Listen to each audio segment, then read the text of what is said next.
used to think that pork chops and karate chops were the same thing. I thought they were both pork chops.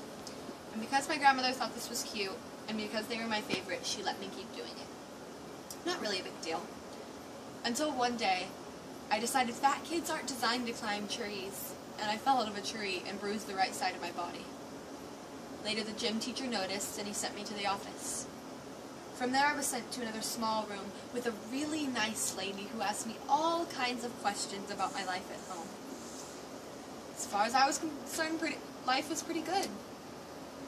I told her whenever I'm sad, my grandmother gives me karate chops. This led to a full-scale investigation, and I was removed from the house for 3 days before they finally decided to ask me how I got their bruises. News of this silly little story spread through the school quickly, and I earned my first nickname, Pork Chop. To this day, I hate pork chops. I'm not the only kid who grew up this way, surrounded by people who used to say that rhyme about sticks and stones. As if broken bones hurt more than the names we got called, and we got called them all. So we grew up believing no one would ever fall in love with us. That we'd be lonely forever. That no one would make us feel like the sun was something they built for us in their tool shed. So broken heartstrings bled the blues as we tried to empty ourselves. Don't tell me that hurts less than a broken bone.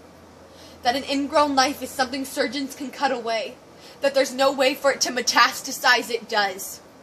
She was 8 years old. Our first day of grade 3 when she got called ugly. We both got moved to the back of the class so we'd stop being bombarded by spitballs.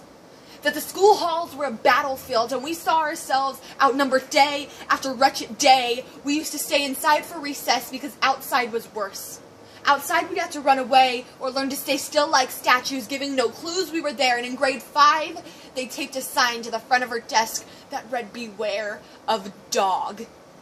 To this day, despite a loving husband, she doesn't think she's beautiful because of a bruise mark that takes up a little less than half her face. Kids used to say she looked like a wrong answer that someone tried to erase but couldn't quite get the job done.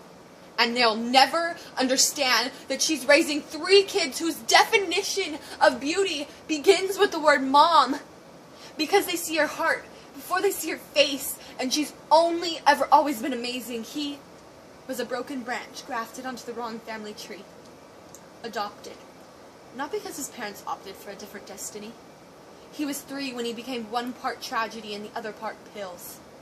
In grade 10, he tried killing himself because the kid who could still go home to mom and dad had the audacity to tell him get over it.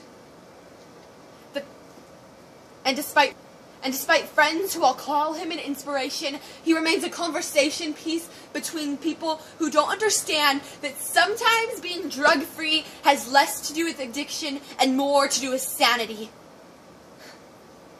And I just wanted to tell you that if you can't find anything beautiful about yourself, get a better mirror. Look a little closer, stare a little longer. Because there's something inside you that made you keep trying despite everyone who told you you can't. You built a cast around your heart and you signed it yourself. You signed it, they were wrong. They have to be wrong. Why else would we still be here? We grew up on the underdog. Maybe we didn't get picked for the basketball teams or to be someone's friend.